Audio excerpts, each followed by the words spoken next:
Fast, accurate, and everyday. First Defense Weather. Well, Mother's Day weekend definitely was cold. As we threw out on social media, essentially over the weekend, we had the coldest May 9th on record, dating all the way back to 1890. That is when, of course, all of the weather records started being kept here in the city. The high on Saturday was 35 degrees. That breaks the old record low maximum high temperature of 42 degrees that was set way back in 1902. So we busted a 118-year record over the weekend, and that was something that was expected. We were expecting to do that. And of course that happened, and temperatures are still going to remain cool throughout at least early this week, but it's yucky this afternoon. It's cold. We've got a few rain and snow showers. We've got a breeze today, so yeah, it's not going to be a great day, but the sunshine returns tomorrow. But it's still going to be cold though. The cold air is going to linger through the next day or two, but just like Blake Shelton, there is a neon light at the end of the tunnel that's coming our way to the end of the week. This is the current 8 to 14 day temperature outlook that is released by Noaa, and what's going to be happening here by the end of the week going into next week and pretty much throughout the end of the month, the jet stream is going to be pulling north, and when it pulls north, that allows a ridge to set up, and that ridge is going to allow that warm, moist southern air to infiltrate back into the northeast.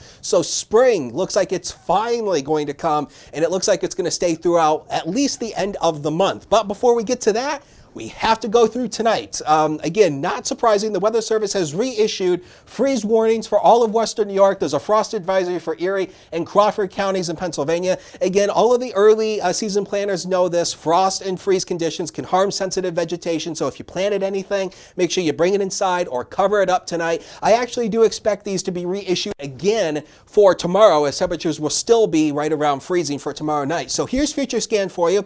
It picks up on the idea of a few of those rain and snow showers today. It's not going to be widespread. It's going to be on again, off again. But with a low pressure area spinning directly over us, that means cloud cover is basically just going to be socked in all day. A few rain and snow showers early tonight, but watch what happens. It all clears out, and then the clouds will actually part. We'll, again, overnight, we'll get into some partly cloudy skies, and the winds will turn light. That'll ultimately set up the frost overnight, and tomorrow's looking great. Just a few high clouds in the sky, but it's still cold. Temperatures down into the 40s tomorrow, so please keep that in mind. The sun is going to be deceptive. So through the afternoon, a few scattered wintry mixed rain and snow showers.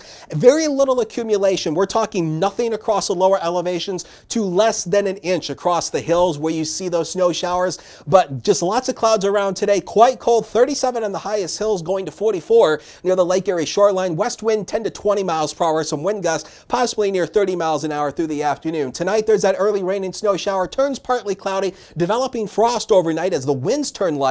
Very cold, 26 deepest valleys, 34 essentially near the Lake Erie shoreline. Winds will be breezy early, ultimately turning light overnight. That'll allow that frost to set up. 45 degrees tomorrow, that's still below average, but the sun will make it look a lot better. 57 on Wednesday, a great day with sunshine continuing. Look at the temperatures climb through the 60s and the 70s, but along with that warmth, we do have to introduce the chance for a few rain and snow showers all the way through the weekend, but temperatures back to a spring-like feel, and it looks like that pattern will stay throughout at least much of the month.